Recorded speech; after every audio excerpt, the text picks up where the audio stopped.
I've had the same dream for 26 years.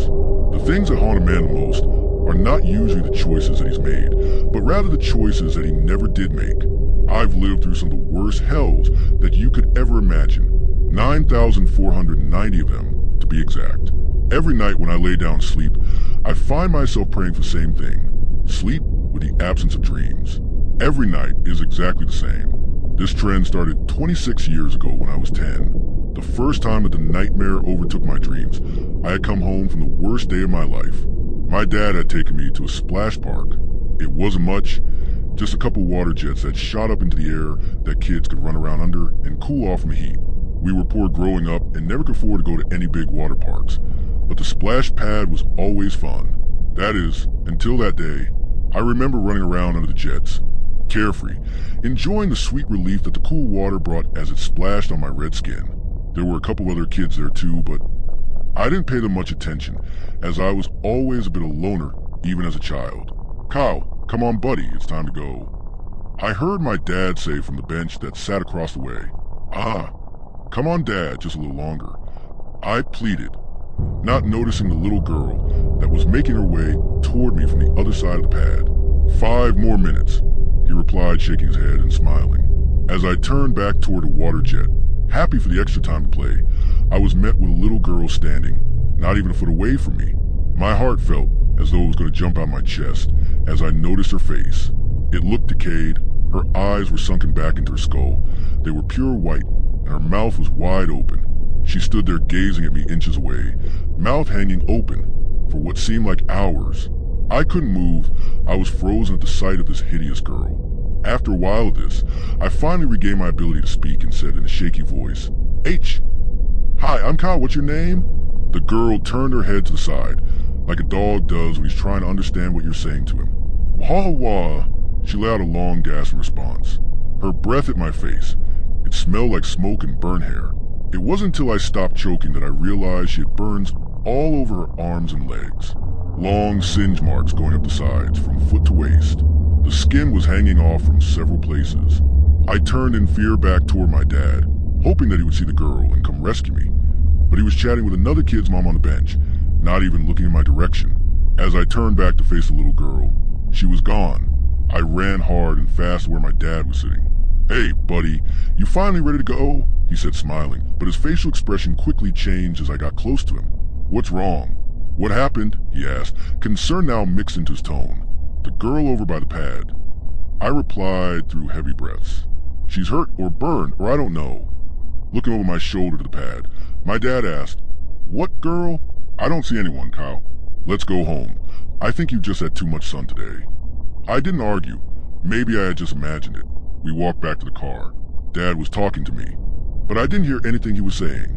I was too preoccupied looking over my shoulder, back toward the pad, searching for the little girl. My dad basically had to push me back to keep me from walking straight into the car door as he held it open for me. "Whoa, champ, watch where you're going. I can't afford a hospital visit. If you bust your noggin open on the car door, we will come back to play another day, I promise." The car ride home seemed much longer than usual. My mind was still thinking about the little girl. Where had she come from? Surely her parents would be looking for her to get her wounds patched up. As my dad and I pulled into the driveway, I could see my mom coming out to greet us. He's a little shook up. Too much sun, I think. Better get him inside and cool him off. I could hear my dad tell her after their usual welcome home kiss and hug. After we ate dinner, Mom came up to my room as I was getting ready for bed. She closed the door, which was strange considering she normally came in, picked up my dirty clothes, and gave me a hug and kiss goodnight. There was something strange about her facial expression, something different about her tone of voice as she said, "Your dad told me about the splash pad. What did you see?"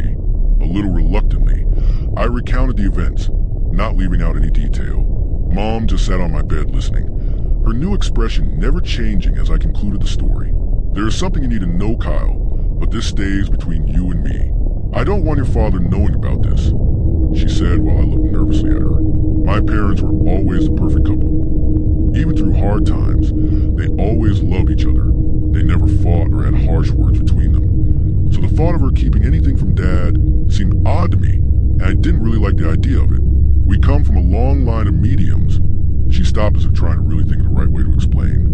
what you saw was an omen, not a particularly bad one, since the girl didn't touch you and she disappeared. Still, you need to be aware of a few things. Her eyes started to water as she continued. These kind of omens are never good. In this case, I believe that the little girl was killed in a fire, and she came to you because you're like a magnet to the spirits that still walk the earth. I didn't know what to say. I had no idea what she was talking about. I thought that ghosts were just make-believe, and now she was telling me that I attract them? Finally, after staring at her for a while in disbelief, I asked, "Are you a medium?" "Advertisements." She laughed, confusing me for a second, before she replied with a big smile. "Oh, heavens no, baby, I'm not a medium. Do you really think that I could kept that a secret from your father all these years? No, your grandmother, my mom, was a medium. So what does this mean for me?" I asked. "It means that things are going to start happening around you. Lights flickering, shadows in your room moving at night, waking up to voices talking to you, premonitions and dreams." There was dreams, the very thing that would plague me every night for the next 26 years. I never did see any ghosts or any of the other weird things that my mom spoke of, just the dreams. After our talk, Mom left my room, leaving me scared and confused about all the new information she had just offloaded onto me. I laid down and turned out my lamp. I lay awake for a long time, spooked, rapidly looking around my room, searching for anything out of the ordinary, when sleep finally took me. The first thing I saw was a building on fire. It was a large 2-story house at the end of a cul-de-sac. The mailbox read 322 James Street. There were fire trucks with ladders and firefighters pointing hoses toward the inferno, trying to extinguish the flame. I became a little disoriented from all the lights of the sirens. It was dark outside, and beside the fire that engulfed the house, the only lights were from the emergency vehicles, and they were blinding. I stumbled a little, and as I looked down toward the ground to regain my bearings, I realized that I was wearing firefighting equipment. I reached my hand up and felt the helmet on my head. I could hear someone shouting something from behind me. I turned back around to see who it was, nearly hitting another firefighter with the axe I had in my hand. I hadn't even realized I was carrying it until that moment. A man standing by a red SUV with the words, "Fire Chief," on the side was looking right at me. "Kyle, go," he shouted, pointing at the blazing house. I didn't know what I was doing, but at the same time it felt like I had done this before 100 times over. I turned back to the house, running full speed toward the flames. Even with my protective gear on, I could feel the extreme heat radiating from the blaze. I then heard someone's voice come over the radio. Parents say there's a little girl trapped in the second-story bathroom. Without hesitation, I responded, "10 to 4, I'm making entry now. Keep on my 6 and stay sharp. Watch for falling debris. This kid is not dying on my watch." Me and 2 other firefighters made our way into the house. The black smoke that billowed in front of me almost blacked out the hallway we were traveling down. I could hardly see 10 feet ahead. We pushed forward with the hose slung over our shoulders. "There's the stairs," I yelled, pointing to my right as we continued down the hallway. The stairs were not yet on fire, save for a few burning embers that had fallen from the top floor. I made my way up, tapping on each step of my halogen bar to make sure they were stable. The climb was slow and the hose was heavy. Once we got to the top landing, I could see flames engulfing the sides of the walls and roof going down the second-story hallway. The heat was almost too much to bear. We made our way to the first door on the right, touching it to feel for heat. If there was fire on the other side of the door and we opened it, it could cause an explosion, potentially killing us all. After determining that there was no fire on the other side, I began to scream, "Holly! Holly, are you here?" No answer. I don't know how I knew what name to call. It just came to me. Advertisements. I tried the knob and it was locked. "If you're in here, stand away from the door. I'm going to break it down." I yelled before swinging my axe at the door. It took 3 swings before it opened. As I stepped into the bathroom, I heard a loud crash from behind me. It shook the entire house. Looking back, I could see that part of the roof had caved in, blocking the hallway to the stairs. Frantically, I searched for the girl. She was sitting in the tub, unconscious. Another crash, this time causing an explosion in the hallway, blowing out the window at the end. I could hear the glass shatter and feel the pressure from a blast. "Get the girl, we have to get out of here," I could hear someone say on my radio. I reached down, picking her up and cradling her against my chest.